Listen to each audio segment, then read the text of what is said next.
Now,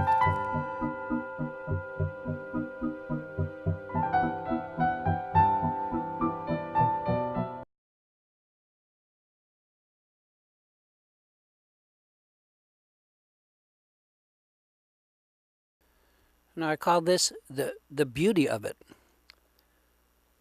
Perhaps we're not supposed to talk about, all the excellent and wonderful qualities of meditation, because indeed it's a long slog from learning the basic technique and the habits involved in meditation to experiencing their fruits, the fruits of actual meditation, other than as some, quiet time in a day. For me, this took many, many years, but not because it had to, only because I was not doing it right, although I thought I was. But if you have ever learned to type or to play a musical instrument, it's really no different. We have to practice, and practice is not meditating, for the most part. In other words, there's a ticket price, an ante-in, a paying of the dues, all of which are just the learning of the habit, building the basic muscle memory needed to meditate properly. If we don't want to, or we, quote, can't right now, unquote, learn that, then the door to meditation remains closed to us. Every activity that requires practice is like this. I'm sorry to say that I fussed around at the doorway to meditation for decades before figuring out a way to enter. And that was my bad, the fault of no one but myself. I assumed I already knew what, by definition, I didn't know, which was actually how to meditate and what meditation was like. And I'm not alone in this either. There's the necessity of learning the technique, building the habit. And that, I have to say, is not a lot of fun, at least in my case. For me, there has to be some joy in what I do. And finding joy in, rote practice is probably, an oxymoron, at least for me. Practicing and building the habit of meditation is the great barrier, the guardian at the threshold, as they say, of real meditation for many of us. And it kept me out for a very long time, indeed. And this is why I keep suggesting that we have a supplement, that somehow we supplement our on-the-cushion practice with what's called post-meditation practice, with something that we do each day that requires concentration and focus, something that we not only can do, but hopefully that we love or at least like to do. Then we can have that missing ingredient of joy, or at least enthusiasm, that we may not find in the rote learning of anything, in particular the technique of meditation. The very greatest Mahasiddhas, the great teachers from India and Tibet, all seem to agree that many short sessions of practicing meditation techniques is what's recommended, rather than some long grind that forces, in which you force yourself to do something.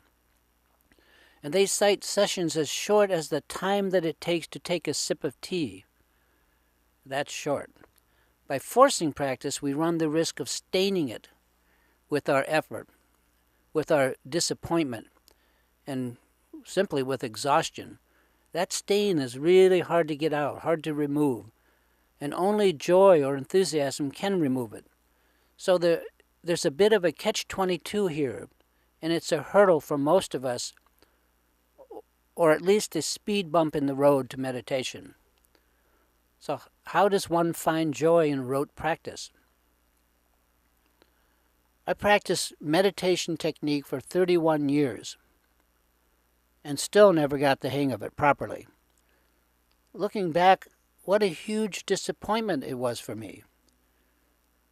And please, everyone, don't tell me that all that time I was busy removing obstacles, or that everything in life comes in good time. That's only a partial truth.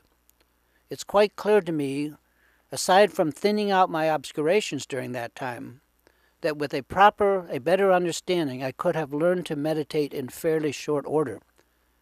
especially if I could have realized that meditation was so absolutely clarifying and that joy was the key.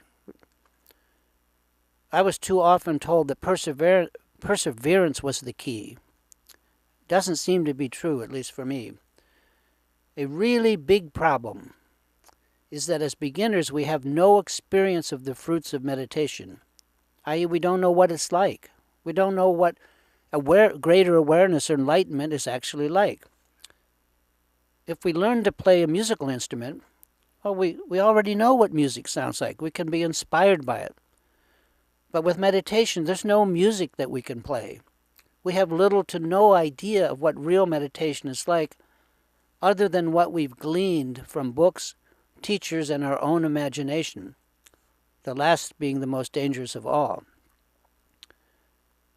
And in my case, the actual meditation, when it finally occurred to me, was nothing like what I imagined, and nothing like what I had determined it should be. My own ill-formed opinions turned out to be my worst enemy. What I think I knew, but it didn't. And these same opinions I held up as a bar to the actual experience of my on-the-cushion daily meditation, and they didn't measure up. Now, how foolish was that?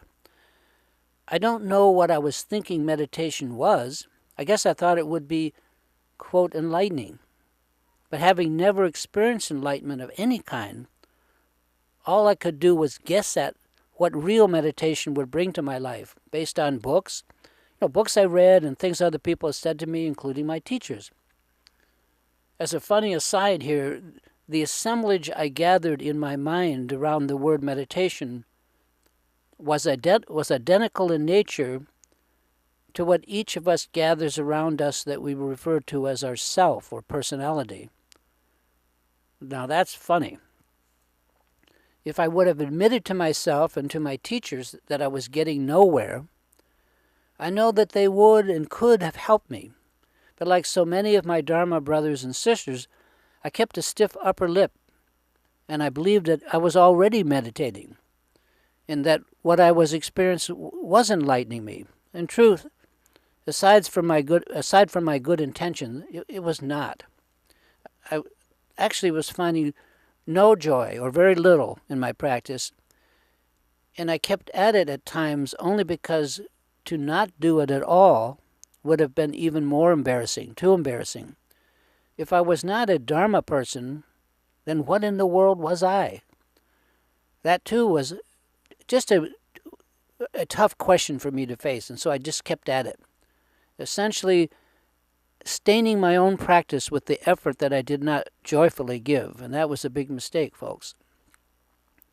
After 31 years of practicing, one summer, while attending a 10-day Dharma intensive on Mahamudra meditation, I finally understood. That means I got a glimpse that working with the mind was not something in the future for me, some pie-in-the-sky idea that I'd been floating, but rather something that I actually could do right here and now. Up to that point, I was like a swimmer with an inner tube beyond my reach. My own swimming efforts were pushing the inner tube of meditation success beyond my grasp. All I had to do was find a way not to make this tiresome effort, and things would work out. So finally I was onto something.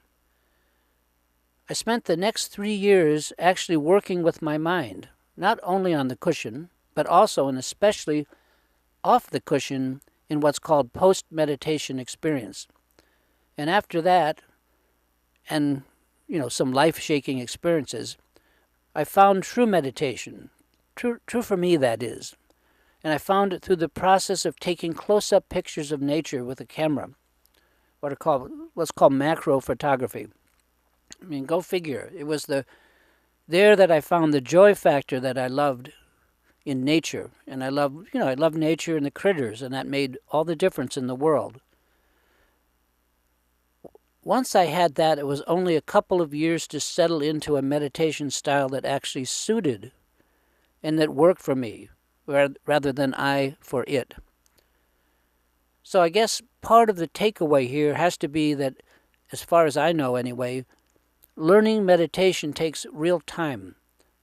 Not just half an hour a day or 10 minutes.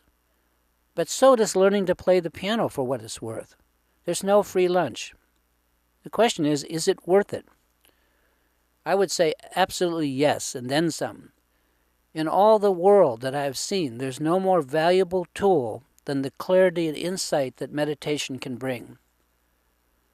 With it, I can see. Without it, I could not see very clearly how to negotiate the curves and the turnings in my own life. True meditation cannot be taken by force of practice, but like so many things in life, only by love and true enthusiasm. We need to be aware that the process of learning the habit of meditation is not meditation, but practice like any other form of practice. If we keep that in mind and apply the practice to something we love, the doors of meditation will naturally just open. If it does not feel better than any other state we know, then we're still just practicing. We're not meditating. At least that's my experience.